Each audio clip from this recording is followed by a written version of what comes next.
अस्सलाम वालेकुम, मैं हूं अफसा कोमल। इमरान खान साहब जलसे भी कर रहे हैं, फंड रेजिंग के लिए वो टेलीथॉन भी कर रहे हैं, लेकिन जो मजिस्ट्रेट हैं और आला जो पुलिस अफसरान के धमकी के हवाले से जो मामला है इमरान खान साहब का, उन्होंने ऐसा क्यों किया, इसकी वजह बताने के लिए जो दहशतगर्दी के जो मुकदमा है उस हवाले से हाई कोर्ट की हिदायत के बावजूद JIT के सामने खान साहब तीसरी मरतबा पेश नहीं हुए हैं। अब अलबत्ता आज वो इंसदाद दहशतगर्दी की अदालत में पेश हुए, जहां पर उनकी पूरी जमानत 20 सितंबर तक उसमें तौसी हो गई है। दौरान समात प्रोसिक्यूटर ने अदालत को बताया कि JIT ने 3 नोटिस जारी किए, लेकिन इमरान खान साहब ने इस तफ्तीश को ज्वाइन नहीं किया है। और इस पर बाबर अवान साहब ने इस्तफसार किया कि JIT में बयान रिकॉर्ड कराने में ये पूछा गया अदालत की तरफ से बाबर अवान साहब से कि क्यों नहीं पेश करवा रहे हैं। तो बाबर अवान साहब ने जवाब ये दिया खान साहब की तरफ से कि एक तो ये दहशतगर्दी का मुकदमा है, इसको हम मानते नहीं, और ये मौक़िफ़ तो PTI का हम सबके सामने भी है, वो कहते हैं बोगस ये केस है। लेकिन दूसरा, इमरान खान साहब की जान को ख़तरा है। बाबर अवान साहब ने अदालत में कहा कि माजी में लियाकत अली खान समेत बहुत से अहम लीडर्स मारे जा चुके हैं, अदालत लिख कर दे तो इमरान खान थाने में शामिल तफ्तीश हो जाएंगे। उन्होंने ये भी एक ख़तरे का इजहार किया कि अगर एक दो बंदे अपने भी मार देते हैं और इस तरह खान साहब की जान को कोई ख़तरा लाहक कर देते हैं तो ये भी मुमकिन हो सकता है हमारे मुल्क में। एक तो ये मामला है, हम ये जानने की कोशिश करेंगे प्रोग्राम में, और खान साहब से हमेशा की तरह जब अदालत में पेशी के लिए खान साहब आते हैं तो हस्बे मामूल सहाफ़ियों ने बहुत सारे सवालात किए। यहाँ पर खान साहब ने आज एक जवाब ये दिया जब सहाफ़ियों ने सवाल किए कि इससे पहले बानी MQM और नवाज शरीफ के हवाले से भी तो इस किस्म के केसेस बन चुके हैं, तो उन्होंने कहा कि ये चोर हैं और दहशतगर्द हैं, इनके साथ मेरा मवाजना ना किया जाए। जानने की प्रोग्राम में ये कोशिश करेंगे कि क्या इमरान खान साहब का JIT के सामने पेश होकर मौक़िफ़ ना देना ये जाहिर करता है कि वो खुद को कानून से बालातर समझते हैं, और क्या ये एक मौका नहीं है इमरान खान साहब के लिए कि वो बताएं JIT को कि क्यों ये मुकदमा उनकी नज़र में दहशतगर्दी का बोगस है, जिसके हवाले से बहुत हज़ारा आर्ग्यूमेंट्स मौजूद हैं। दूसरी तरफ इमरान खान साहब और उनकी जमात ने एक बहुत बड़ा इशू बनाया था कुछ अर्सा पहले, जैसा कि आप जानते हैं जब उनकी हुकूमत गई थी, कि उन्होंने कहा ये अमरीकी साजिश के तहत गई है, और जो सहाफ़ी, जो समाजी शख्सियात और जो सियासी शख्सियात उस वक्तों में अमरीकी डिप्लोमेट से मिलते रहे, उन सबको साजिश का करार दिया था। उन्होंने कहा ये सब साजिश के अंदर शामिल हैं। अब खबरें यह कि इमरान खान साहब की खुद साबिक अमरीकी सिफारतकार रॉबिन राफेल से मुलाकात हुई। आज फवाद चौधरी साहब से इंटरेस्टिंगली जब पूछा गया, और खुद फवाद चौधरी साहब की भी अमरीकी सफ़ीर डेविड ब्लूम से मुलाकात की खबरें हैं, तो ना डिनाई किया फवाद साहब ने और ना इसको उन्होंने कंफर्म किया। उन्होंने ये बात कही कि अमेरिका, जिस तरह आप आगाज़ में सुन रहे थे, उन्होंने कहा हम अमेरिका के कोई दुश्मन तो उसको नहीं समझते, बातचीत का रास्ता खुला रहना चाहिए। तो माजी में सबको गद्दार क्यों कहते थे, ये एक जानने की कोशिश करेंगे। और इसके अलावा एक बहुत अहम मामला है जो इस वक्त पाकिस्तान में सैलाब की सूरत हाल है। अक़वाम मुत्तहिदा की तरफ से secretary general Antonio Guterres Pakistan में मौजूद है। उन्होंने बहुत अहम बात और पाकिस्तान की बात दुनिया भर में पहुंचाई है। उन्होंने कहा कि जो बड़े ममालिक हैं वो जिम्मेदार हैं माहौलियाती ख़राबी का, और पाकिस्तान जैसे ममालिक इसके असरात का शिकार हो रहे हैं। इस बारे में भी हम बात करेंगे कि हमारे यहाँ फ़ंड रेजिंग के ऊपर सियासत क्यों की जा रही है। प्रोग्राम में हमारे साथ शामिल हैं सेनेटर रौन अब्बास साहब, तहरीक इंसाफ नुमा हैं और तहरीक इंसाफ जनूबी पंजाब के सदर हैं। नासिर हुसैन शाह साहब हमारे साथ हैं, सीनियर रहनुमा पीपल्स पार्टी के, सूबाई वज़ीर बल्दियात सिंध हैं। बैरिस्टर असद रहीम साहब को भी आज के प्रोग्राम में हमने दावत दी है। आप माहिर कानून और तज्ज़ियाकार हैं, आपसे हम जानेंगे कि दहशतगर्दी के जो JIT है उसके सामने ना पेश होने की क्या वजूहत हो सकती हैं खान साहब के, और उसके क्या नताइज निकल सकते हैं। आप तीनों का बहुत बहुत शुक्रिया। मैं बैरिस्टर साहब से आगाज़ करना चाहूँगी। बैरिस्टर असद साहब, आप ये कहिएगा कि इमरान खान साहब को 3 बार बुलाया गया, वो पेश नहीं हुए इस JIT के सामने। 2 मौक़िफ़ हैं पार्टी के, और हम भी अपने प्रोग्राम में कई बार ये डिस्कस कर चुके हैं कि ये दहशतगर्दी का मुकदमा बनाने की वजह समझ नहीं आई। अदालत ने सेपरेटली भी ये मामला तौहीन अदालत का टेकअप किया हुआ है इमरान खान के खिलाफ, लेकिन आज जो बाबर अवान साहब ने अदालत के सामने बताया कि उनकी जान को खतरा है, और दूसरी वजह ये बताना कि ये मुकदमा इसको हम मानते नहीं हैं। आप समझते हैं कि ये वजूहत काफ़ी हैं इमरान खान साहब के इंक्वायरी कमेटी के सामने पेश ना होने की, और ऐसी कोई नज़ीर मिलती है माजी में?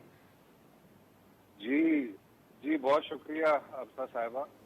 आपने ठीक कहा। देखें, बहैसियत एक शहरी पाकिस्तान इमरान खान साहब को हर हाल में शामिल तफ्तीश होना चाहिए, और जो बाबर अवान साहब सीनियर वकील हैं, जो उन्होंने वजूहत बताए कि जी सिक्योरिटी कंसर्न हैं, रियासत उनका भी इंतजाम कर सकती है, और बहुत सारे ऐसे प्रोसीजरल प्रोटेक्शन हैं जो खान साहब को फराहम किए जा सकते हैं ताकि वो इन्वेस्टिगेशन में शामिल हो जाएं।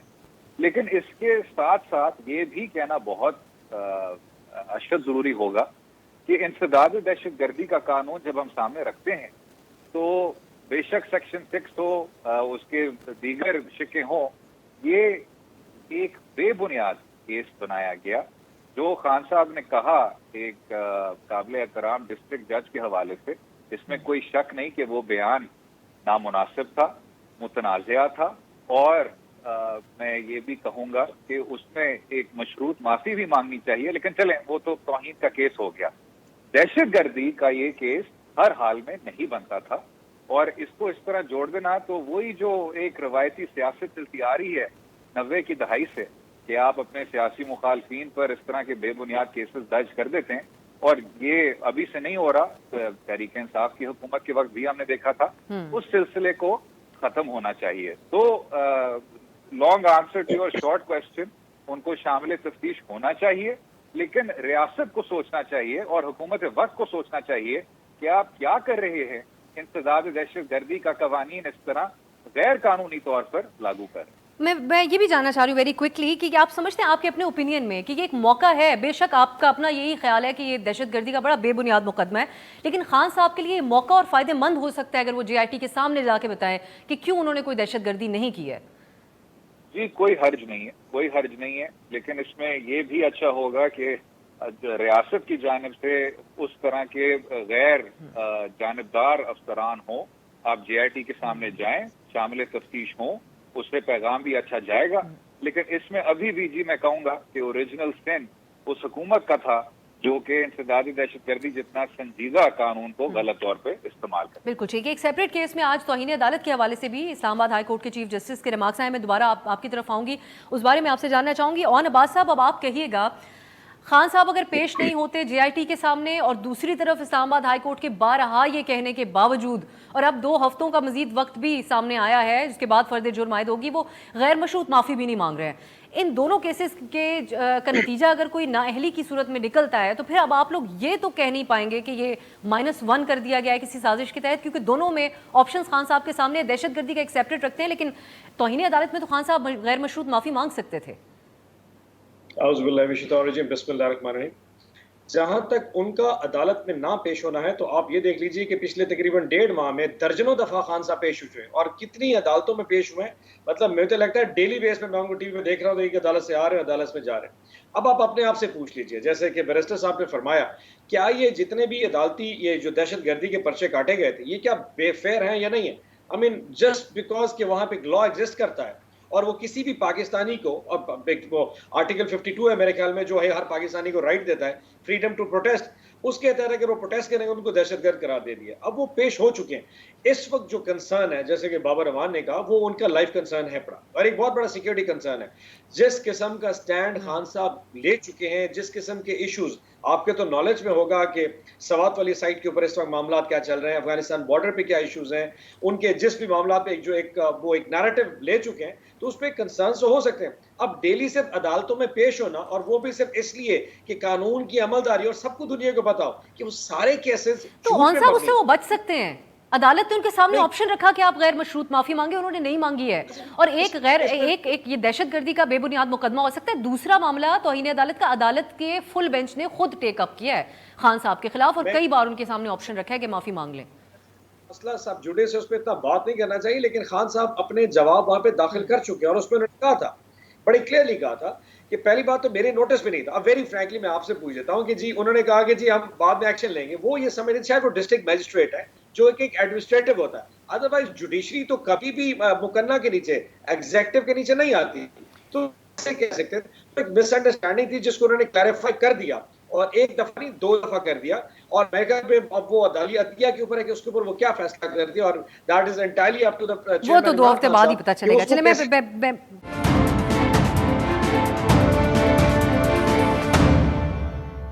शाह साहब का कमेंट शामिल कर लेती हूँ। वो वाकई सब्जुडिस है मामला, और 2 हफ्ते बाद फर्द जुर्म आयद होगी तो मालूम होगा।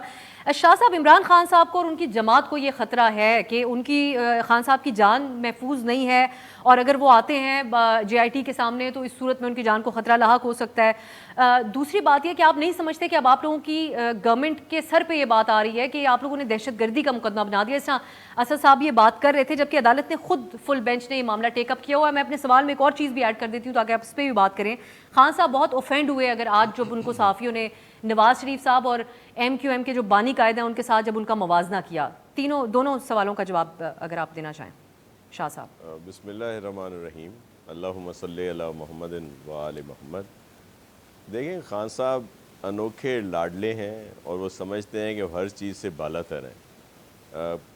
अगर केस गलत भी बन चुका है, जिस तरह बैरिस्टर साहब या मोहतरम मौन साहब कह रहे हैं, तो उसको फेस करना है ना, आके कानूनी तौर पर उसको डिफेंड करना है। और अगर वो गलत केस है, झूठा केस है, नहीं बनना चाहिए, तो उसको जो कवानीन है उनके तहत ही उनको ख़त्म किया जा सकता है। लेकिन खान साहब और उनके जो मशीरान हैं वो उनको पता नहीं क्या बातें बता रहे हैं। सिक्योरिटी के लिए आपने कहा, बिल्कुल सिक्योरिटी थ्रेट्स हैं और हमें भी उनके लिए इस बात का कंसर्न है और हम चाहते हैं कि उनकी सिक्योरिटी मुकम्मल की जाए और इसमें कोई दो राय नहीं है। लेकिन जब JIT के पास जाना हो तो सिक्योरिटी कंसर्न है, जब कोई जलसे में जाना हो, किसी रैली में जाना हो, तो उस वक्त उस सिक्योरिटी कंसर्न इनको नज़र नहीं आते। तो ये पिक एंड चूज़ जो है ये गलत बात है।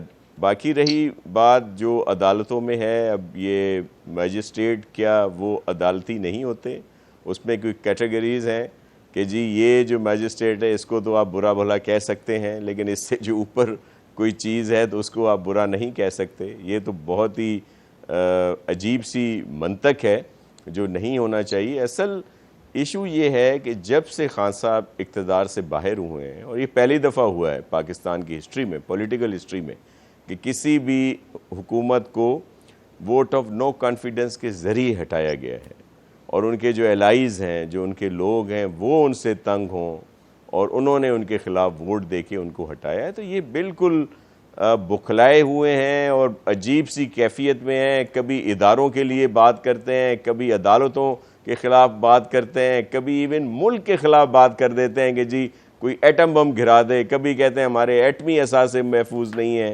कभी 3 टुकड़ों में जी बढ़ जाएगा पाकिस्तान। मतलब ये इस तरह की चीजें खान साहब की तरफ से बार बार तो आ रही हैं। कभी कहा करते थे कि सियासतदानों की नाअहली नहीं होनी चाहिए, सियासतदानों पे दहशतगर्दी के मुकदमे नहीं बनने चाहिए।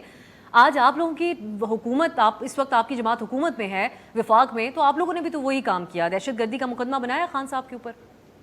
देखें, ये जो भी वहाँ के इंतज़ामिया है, एडमिनिस्ट्रेशन है, उन्होंने इस तरह का कोई केस बनाया है। अगर वो गलत है तो जब उसको डिफेंड किया जाएगा, जब उसके लिए कोई इस तरह की दी जाएंगी जो भी आगे एविडेंस या दीगर चीज़ें, तो वो ख़त्म हो जाएगा।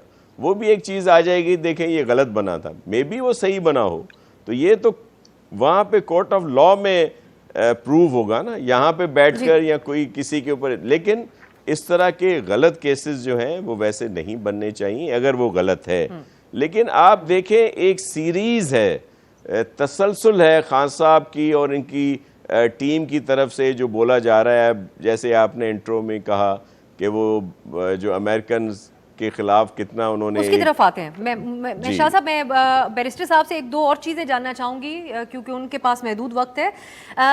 असद, ये भी बताइएगा कि एक तो जो आज राना शमीम साहब अदालत में पेश हुए, तो इस्लामाबाद हाई कोर्ट के चीफ जस्टिस अतर मिनल्ला साहब ने ये बात एक बार फिर दोहराई है। उन्होंने कहा कि ये जेन्युइन तौर पर, अगर हम ज़ाती तौर पर मैं समझता हूँ कि कोई माफ़ी मांगी अदालत के रूबरू, तो तौहीन की कार्रवाई में कोई दिलचस्पी नहीं है, हमारी कोई ज़ाती अना नहीं है इस हवाले से।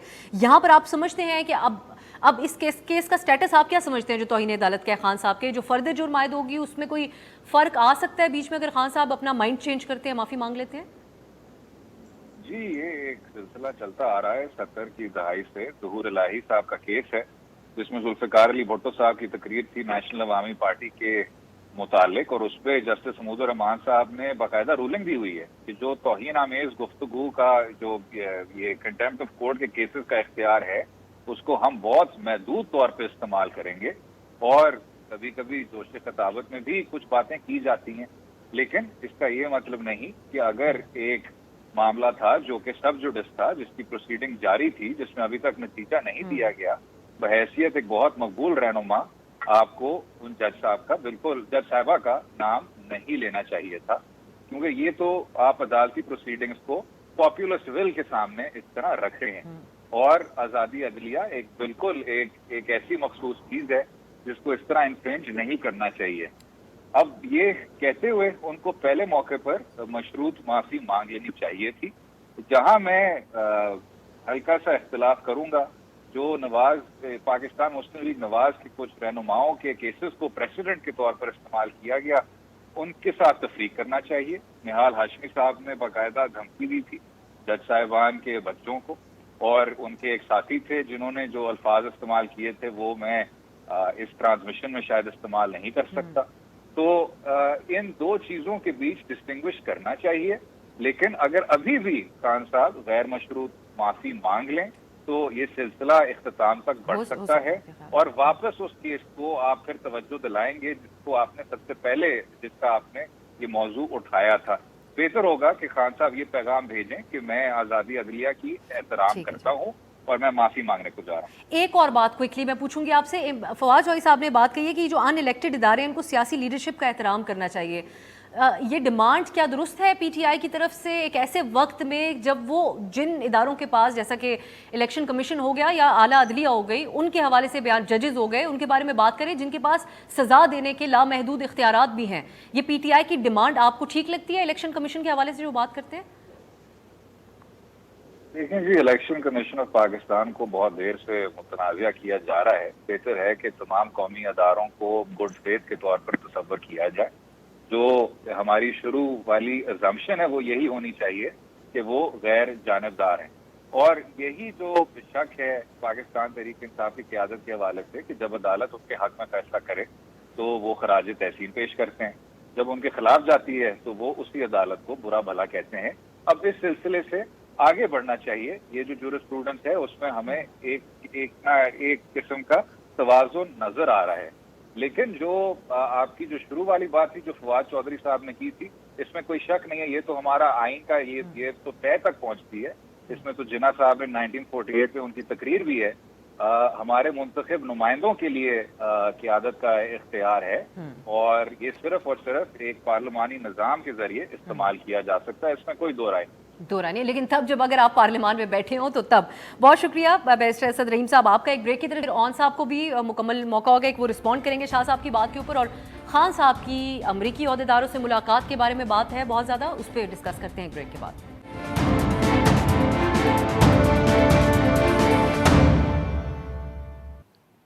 ब्रेक के बाद खुश आमदीद। बात आज बहुत हो रही है इमरान खान साहब की साबिक अमरीकी सिफारतकार से मुलाकात के हवाले से। ऑन साहब, मैं वक्त कम है तो मैं क्विकली अब आपसे जानना चाहूँगी, एक तो कोई हर्ज नहीं है इसमें, हम पहले भी प्रोग्राम में कई बार ये बात कर चुके हैं, बतौर साबिक प्राइम मिनिस्टर, बतौर एक सियासी जमात के सरबराह इमरान खान साहब बतौर एक समाजी शख्सियत भी किसी भी डिप्लोमेट से, सिफारतकारों से मिल सकते हैं। लेकिन जो बयानिया आपकी अपनी जमात ने बनाया, एक एक सहाफ़ी का नाम लेकर, एक एक सियासतदान का कि इन्होंने डॉलर पकड़े हैं और आपकी हुकूमत गिरा दी है, ये ना हो कि अब शाह साहब की जमात या और आपके जो सियासी अपोनेंट्स हैं वो ये कह दें कि खान साहब इस वक्त में अमरीकियों से किसी साजिश करने के लिए मिल रहे हैं। अच्छा बीबी, मैं थोड़ा सा एक्सप्लेन कर दूं कि जहां तक तो रिजीम चेंज का कॉन्सेप्ट है वो हमारा नैरेटिव अपनी जगह पे कायम है कि पाकिस्तान में आज से 4 महीने पहले जो हुकूमत तब्दील की गई थी उसमें ऑफ कोर्स उस वक्त की जो इंटेंट थी वो डोनाल्ड लू की स्टेटमेंट से बहुत क्लियरली आ गई। यानी मैंने बार बार कहता हूं जी, अगर 1 से लेकर 10 तक टोटल फैक्टर बात तो मुकम्मल भी एक तो आप सभी आप दरमियान में फॉरवर्ड होता है। तो पहला जो इंटेंट तो क्लियर हो गया। अब उसमें जो फैक्टर्स थे वो भी क्लियर थे कि पाकिस्तान में कौन लोग उसमें इन्वॉल्व थे, कितने लोटे इन्वॉल्व थे, हमारे अलाइज को कैसे वू किया गया, स्टैंड हाउस में क्या हुआ, बहुत सारी। अब उसमें जो इन्वेस्टिगेशन होनी थी कि किस एक्सटेंट तक अमेरिका इन्वॉल्व था वो होना बाकी है। वो हमारी डिमांड आज भी है, वो कल भी थी। मैं अब लोगों को क्लियर करता हूं कि जी अगर फॉर एग्जांपल मेरे नॉलेज में नहीं कि इमरान खान साहब की मुलाकात हुई, पहली बात तो मैं क्लियर कर दूं मेरे नॉलेज में ऐसा नहीं है।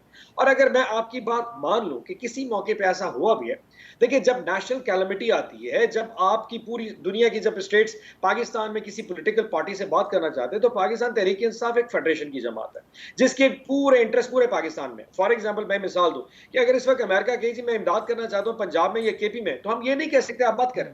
और या इंडिया फॉर एग्जांपल कह रहता है कि जी मैं 4 जहाज भेज रहा हूं इमदाद के लिए इस वक्त केपी के एतराज वैसे और सब किसी ने नहीं किया इस मुलाकात पे, एतराज किसी ने भी नहीं किया इस मुलाकात पे, सिर्फ ये कह रहे हैं कि आप लोगों ने खुद ने इल्जाम लगाया तो आपका आइडिया चेंज हो गया इस बारे में कि कोई भी सिफारतकारों से मिल सकता है, जरूरी नहीं वो साजिश हो। कि उस वक्त जो रिजीम चेंज हुई थी, जो अमरीकी के इमाम पे हुई थी या पाकिस्तान में जो लोग टूल्स इस्तेमाल किए गए थे जगह पे मौजूद है। अगर आपके कहने के मुताबिक कहीं मुलाकात हुई है तो ये पाकिस्तान में नहीं, दुनिया में हर जगह हो सकता है। और अगर हुआ है, अगर वो इस वक्त फ्लड के लिए आ रहे हैं, अब पिछले दिनों वो 20 एम्बुलेंस लेके आए थे, शायद अमेरिकन एम्बेसडर ने, एक बहुत बड़ा ह्यू एंड क्राई क्रिएट हो गया। कल को फॉर एग्जांपल टेलीथॉन में 5 अरब इकट्ठा हुआ है, अब वो 2.5 अरब अमेरिकन सरजमीन से आए हैं ओवरसीज पाकिस्तानी, लेकिन अगर वो पैसे दे दे 2.5 अरब तो आप एतराज कर दें क्योंकि अमेरिका में बसते हैं उस सरजमीन में, आप उनसे पैसे कैसे, ये डिफरेंशिएट करना, ये 2 अरब ही कह रहे हैं कि वो रह गया, बाकी भी आप लोगों ने वैसे आज जो प्रेस कॉन्फ्रेंस सानिया निश्तर साहिबा भी इसमें थी, उन्होंने बताया कि जो बाकी की अमाउंट है वो हमें बिल्कुल यहाँ पे मिल चुकी है। शाह साहब, मुझे उम्मीद है कि आप लोगों को कोई एतराज़ नहीं होगा इमरान खान साहब की या फवाद चौधरी साहब की, फॉर दैट मैटर। क्लैरिफिकेशन ये है कि खान साहब की मुलाकात को तो डिनाई फवाद साहब ने भी नहीं किया, और दोनों की मुलाकात की जिन सहाफ़ियों ने खबरें दी हैं वो अपनी खबर के ऊपर कायम है। तो आप ये बताएगा, आप लोगों को कोई एतराज़ तो नहीं, खान साहब मुलाकात कर रहे हैं या जो फवाद साहब कहते हैं कोई इसमें कोई जंग थोड़ी है हमारी अमेरिका के साथ? जी बिल्कुल, हमें कोई एतराज़ नहीं है, खान साहब जितनी मर्जी या मुलाकातें करें, लेकिन वो बात जिसको ऑन साहब बता रहे हैं वो भी अयां हो गई है कि वो जो उस वक्त एक पेपर लहराया गया कि जी देखें ये साजिश है, वो एक निजी महफिल थी जिसमें ये कुछ डिस्कशन हुआ, वो वहाँ से उन एम्बेसडर साहब ने जो एक तार भेजा या जो भी उसको कह लें, फिर उसको टेम्पर करके और उसको बात का बतंगड़ बनाया गया और फिर कह दिया गया जी ये हमारे ख़िलाफ़ इतनी बड़ी साजिश हुई है। लेकिन उसके बाद इनको एहसास हुआ है कि ये हमने बहुत गलत किया है। अब वो जो कहते हैं कि उनके मिन्नत तरले कर लें अमेरिकन्स के, और मुख्तलिफ अब तो लॉबियस्ट रखे जा रहे हैं, दीगर चीज़ें की जा रही हैं और बहुत कुछ किया जा रहा है। लेकिन अभी ये जैसे कहा जाए जी वो साजिश, वो भाई ख़ुद खान साहब अभी कह गए हैं कि जी हमारे तो इजलास जो है कोरम पूरा करने के लिए हमें इदारे बुलाते थे, इतने नाअहल थे ये लोग कि इनको इतना ज़्यादा सपोर्ट किया गया उन इदारों की तरफ से। और लेकिन इन इदारों के लिए पाकिस्तान सबसे अहम होता है। जब वो देखते हैं कि उनका कोई लाया हुआ लाडला मुल्क का बेड़ा गर्क कर रहा है तो जाहिर है वो, और उन्होंने कुछ नहीं किया, उन्होंने हाथ हटा लिया। और वो जो हाथ हटाया तो फिर इनके ना इलाइज रहे ना इनके अपने रहे, क्योंकि ये तो कोरम पूरा नहीं कर पा रहे थे, उनको कोई बिल पास नहीं करा। देखिए मैं आपको बता नहीं वो भी मैं वो भी क्लियर कर दूं, एक मिनट अबसार कोमल साहिबा, एक मिनट देखें फर्क क्या है। आज भी पीटीआई, खान साहब और ये सब लोग इन इदारों को कहते हैं कि जी वो पॉलिटिकल हो जाए, अपना रोल अदा करें। उसकी दूसरी जानिब जो उस वक्त की अपोजिशन थी या इस वक्त हुकूमत में है, वो ये कह रहे हैं कि भाई, और इन इदारों को अप्रिशिएट कर रहे हैं उनके नॉन पॉलिटिकल जो उनका एक्ट है उस पर कि जी आप नॉन पॉलिटिकल रहें, और ये जो इनके लिए फ़ोन किया करते थे और इनके कोरम और इनकी हुकूमत को बरकरार रखने के लिए सब कुछ किया करते थे वो ना करें। चले अभी तो ये साजिश हो गई, जब खान साहब को सेनेट में यूसुफ रजा गिलानी साहब जीते थे उनकी अपनी कॉन्स्टिट्यूंसी में, उस वक्त कौन सी साजिश थी? उस वक्त कौन सा अमेरिका या ये कोई रशिया गए हुए थे जिनको इतना खिलाफ इनके लिए हो गया? तो ये इनकी अपनी नाअहली जो है वो छुपा रहे हैं, दूसरों पर इल्ज़ाम लगा रहे हैं, अपनी बात मानना नहीं। और अब्बास साहब बहुत अच्छे हैं लेकिन इन पर असर तो है ना पीटीआई का। अच्छा, तो ऑन साहब वैसे आप नहीं समझते कि अब पीटीआई को थोड़ा वजाहत भी अपने, आपने तो ये बात रिपीट की, आजकल मैं दीगर पीटीआई के रहनुमाओं की तरफ से बात नहीं सुन रही कि वो अभी भी अमेरिका को ही जिम्मेदार ठहराएं और साजिश का दोबारा से जिक्र करें। बात इस्टेब्लिशमेंट तक ले गए खान साहब, उन्होंने नई अपॉइंटमेंट का मामला भी सामने रख दिया और बता दिया कि कोई और वजह थी हकीकी तौर पर उनकी हुकूमत को गिराने के लिए। तो एक स्टेप पीछे बढ़कर रियलिस्टिक किस्म की बात सामने नहीं रखनी चाहिए कि आखिर वजह क्या बनी थी? नहीं, ऐसा कुछ नहीं है। जैसे भी शाह साहब फरमा रहे थे, मेरे ख्याल बात वही है जो शाह साहब ने शुरू में कह दिया, बात को ट्विस्ट कर दिया। वो कह रहे थे कि जी हमारे ऊपर एस्टैब्लिशमेंट का हाथ था और हमें कोरम पर पूरा करने के लिए भी शायद उनको रिक्वेस्ट करनी पड़ती थी और उस वक्त हम परफॉर्म कर जाते क्योंकि इतनी हमें उनकी सपोर्ट हासिल थी। तो इसका मतलब ये कि अब हमें वो सपोर्ट हासिल नहीं, इनको वो सपोर्ट हासिल है। I think this is will be very unfair in the sense जो असल में जो बेसिक प्लान था वो थोड़ा वियर्ड हो गया। अच्छा, वो थोड़ा वियर्ड हो गया। प्लान ये था कि इन्होंने हुकूमत में आना था, हुकूमत में आने साथ इन्होंने 2-4 अमेंडमेंट्स करनी थी और उसके बाद इलेक्शन में जाना था। हुआ ये कि इन्होंने अब ये जो नैरेटिव ये जो बिल्ड कर रहे हैं वो ये कह रहे हैं कि जी आपने हमसे इतने औखे फैसले करवा लिए, आपने महंगाई भी करा ली, डीजल भी करा लिया, IMF भी करा लिया, अब हम गंदे हो चुके हैं, अब क्योंकि गंदे हो गए इसलिए वो इलेक्शन में जाएंगे। इलेक्शन में अगर हम जाने तो आप इमरान खान को नायल कर दें। अब इन्होंने ये नैरेटिव बिल्ड करना शुरू कर दिया है जो ये किसी को बेचने की कोशिश कर रहे हैं। अब वो इसको बाय करता है नहीं करता, ये तो शाह साहब ने भी कहा है आज जी। तो पॉइंट रिमेंस के इनकी जो मुझे और साहब आप अगर इजाजत है आप मुकम्मल कर लें क्विकली। जी जी जी, अब इनकी अपनी जो पीडीएम है, 11 जमात का जो एक रबा मुकम्मल हो चुका है, वो खुद इतना कंफ्यूज हो चुका है इलेक्शन में जाना है कि नहीं जाना, एक्सटेंशन करनी है कि नहीं करनी है। I mean so many issues around that is for sure कि कम से कम हमारी लाइन वहीं बरकरार। मैंने जैसे शुरू में कहा, हमारा पॉइंट उसी जगह पे है कि रिजीम चेंज पाकिस्तान में हुई थी, अमरीकी इमारतें हुई थी। अगर किसी जगह पे डिप्लोमेटिक फोरम्स के ऊपर किसी जगह पे, चाहे वो फवाद चौधरी या कोई भी कर रहा होगा, तो अगर उसमें कैलेमिटीज की बात हो रही है, क्लाइमेट चेंज की बात हो रही है, फ्लड विक्टिम्स की बात हो रही है, यस वी आर ओपन।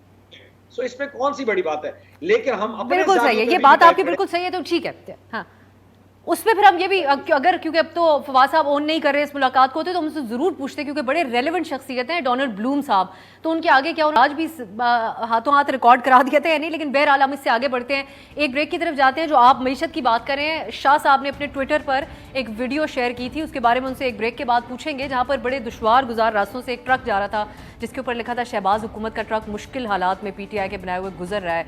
तो जो दूसरा ट्रक है उसके बारे में कुछ मैं जानना चाहती हूँ शाह साहब से, एक ब्रेक के बाद।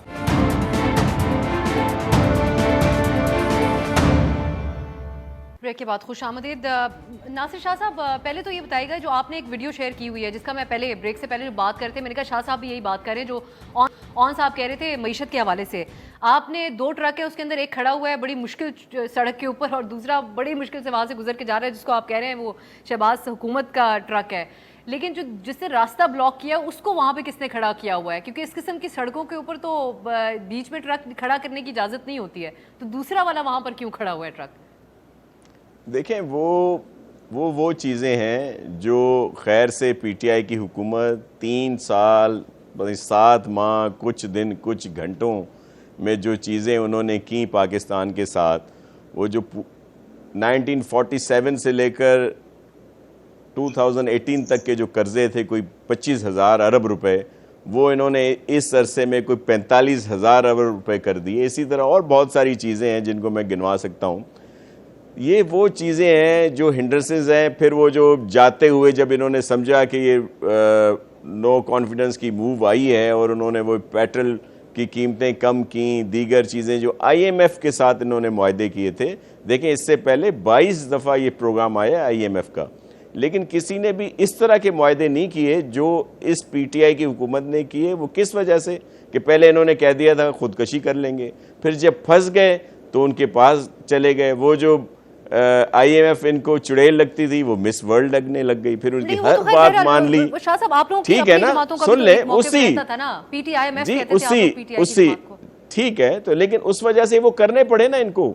फिर उन्होंने इन हालात में वो कम करके वो जो कहा कि जी हमने तो माइंस बिछा दी हैं आने वाले लोगों के लिए, तो ये वो सारा चीज़ें हैं कि एक लाद दिया जो इस वक्त हुकूमत है 3-4 माह बमुश्किल हुए, सारा उसी के ऊपर बोझ डाल रहे हैं। जो अपनी इनकी नाअहली थी सालों की, वो उसको छोड़ दिया और अब ये सारा ब्लेम इधर आ रहा है। इनके मुआहदों की वजह से इस वक्त ये हालात हैं मुल्क के, और कुछ भी नहीं है।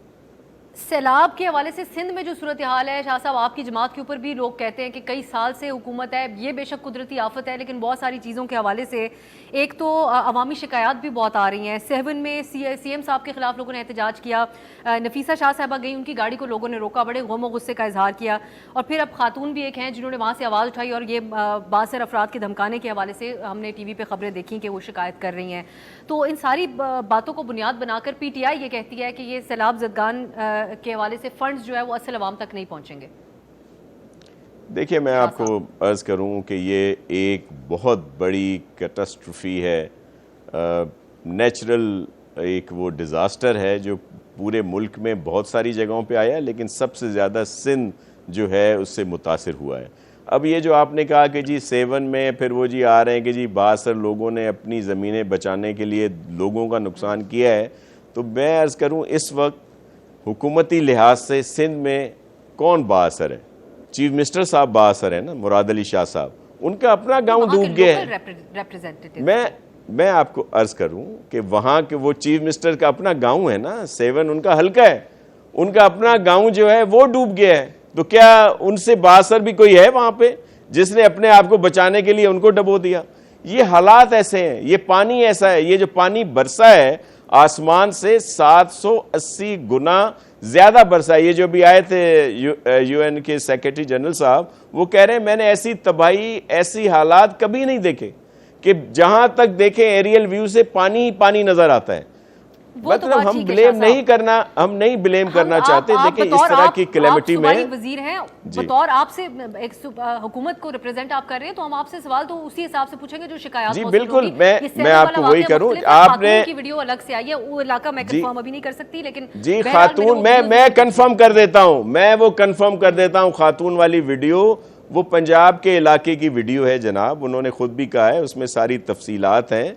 जो कोई दरेशिक साहिबान का इलाका है जिसका उन्होंने फिर बाद में मीडिया पे बहुत दफा, लेकिन इस तरह की शिकायत है।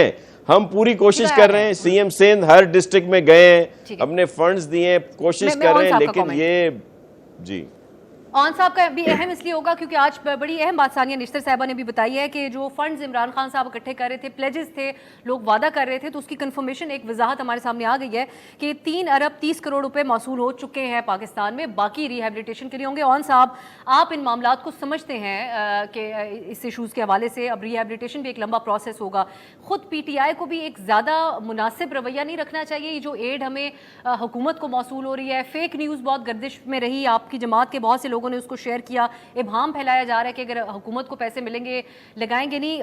हुकूमत ने ट्रांसपेरेंसी इंश्योर करने के लिए डिजिटल डैशबोर्ड और ऑडिट करने की बात की है। आप लोगों को भी, आप नहीं समझते कि इसके ऊपर आवाम को एतमाद देना चाहिए कि लोग फंड्स दें अपने? अच्छा, अब सभी भी मसला ये नहीं है कि आफत आ गई, आफत अल्लाह की तरफ से कहीं भी आ सकती है। ग्लोबल एक वार्मिंग का इशू है, क्लाइमेट चेंज का इशूज है, तो बारिशें तो कहीं भी हो सकती है, उसका रिस्पॉन्स का इशू होता है। सिंध में यकीनन बहुत तबाही हुई और बहुत ज्यादा बारिशें हुई हैं, लेकिन जिस किस्म का इनह्यूमेन बिहेवियर है, गैर इंसानी किस्म का इनका जो रवैया है ना, वो तकलीफ देता है। आप मंजूर वसान की 2-3 वीडियोस उठा के देखें कि यानी कि आराम से एक बैठा हुआ मिनिस्टर बैठा हुआ है और वो ऐसे देख रहा है जैसे झील में वो नवाज शरीफ किसी जमाने भावलपुर आया करते थे ना, तो वहां सैर किया करते थे, तो वहां पे वैसे से बेटा सैर कर रहा है, कह रहा है मुझे ऐसे लग रहा है जैसे वीनस का मंजर है। और थोड़ी बाद एक और वीडियो आती है, मिनरल वाटर की बोतल खोलते हैं और कीचड़ वाले अपने बूटों को ना साफ करना शुरू कर देते हैं। इस बिहेवियर के ऊपर एक तकलीफ होती है कि अल्लाह की तरफ से जो आया, लेकिन ये जो कर रहे हैं वो इस तरह की बातें ऑन साहब, आप बिल्कुल दुरुस्त, दोनों जो बातें आपने की बड़े गलत टेस्ट में गई, लेकिन वजीर आला KP ऊपर से सैलाब जदगान को हाथ हिला रहे हैं, या फिर खान साहब वो कुछ लोगों के प्लेट के अंदर कुछ डाल रहे हैं, वो भी अजीब से ऑप्टिक्स थे। मैं दोनों को क्रिटिसाइज नहीं करी, लेकिन जनरली अच्छे नहीं लगे दोनों तरफ से। केपी में सबसे पहले फ्लड आया था, केपी की के जो एक आवाम का एक जो रिस्पांस होता है ना, वो लोकल एक कम्युनिटी एक एफ्लुएंट भी है जरा, तो एक दूसरे को ना बर्दाश्त कर लेते हैं। सिंध का इशू पता नहीं है कि सिंध की हुकूमत तो बहुत ज्यादा अमीर है, इनके वुजरा बहुत अमीर है, इनके पार्लियामेंटेरियन में सब अमीर है, यहाँ पे जो गवर्नमेंट का नीचे रिस्पॉन्स को जो फंड्स की डिलीवरी है वो हो ही नहीं सकती। मैं आपको यकीन हल्फन कह सकता हूँ कि इनको पैसे की कमी कोई नहीं है, लेकिन आज भी सिंध में जो लोग बैठे बारिशों डिस्टर्ब है, उनके पास खाने को कुछ नहीं है, पीने को पानी नहीं है, इस वक्त दवाइयों के लिए उनके पास कुछ भी नहीं है। खुले आसमान के नीचे लोग लेटे हुए, बच्चे बड़े, लेकिन मेरे पास वैसे तो वक्त खत्म हो गया। अगर वन लाइनर में शाह साहब आपके ऊपर क्योंकि डायरेक्टेड है सवाल, वन लाइनर जवाब दें, वक्त खत्म है मेरे पास। शाह साहब देखिए, मैं किसी तनकीद में नहीं जाता कि मालाकंड और वहाँ पे क्या हालात हैं, लेकिन हमने अपना काम किया है। चीफ मिनिस्टर डे 1 से फील्ड में हैं, एक एक जगह पे गए हैं, फंड्स दिए गए हैं, पूरी कोशिश की जा रही है कि लोगों को सपोर्ट किया जाए। लेकिन ये इतना बड़ा डिज़ास्टर है कि इसमें बहुत मुश्किलात पेश आ रही हैं। हम अपना काम कर रहे हैं, लेकिन PTI को होश के नाखून लेने चाहिए। जो अभी इन्होंने वायरल की थी एक वीडियो कि अभी वो इमदाद शुरू ही नहीं हुई और इन्होंने दिखा दिया कि जी वो बिक रहा है, वो इंडिया की वो बता रहे, तो ये कुछ शर्म करें। इसके ऊपर आई है, फैक्ट चेक्स आए हैं, लेकिन बहरहाल हमें बहुत सी खबरें इस किस्म की ज़रूर मिल रही हैं कि अमन अमान के हवाले से भी मसाइल पैदा हुए हैं, लेकिन ज़रूर हम इस मौजू के ऊपर नज़र रखे हुए हैं। आने वाले दिनों में बात करेंगे। नासिर शाह साहब, सेनेटर रौन अब्बास साहब, बहुत बहुत शुक्रिया आप दोनों का। असद रहीम साहब भी हमारे साथ प्रोग्राम में शामिल थे। आज के लिए नाजरीन इजाज़त दीजिए, खुदा हाफिज़।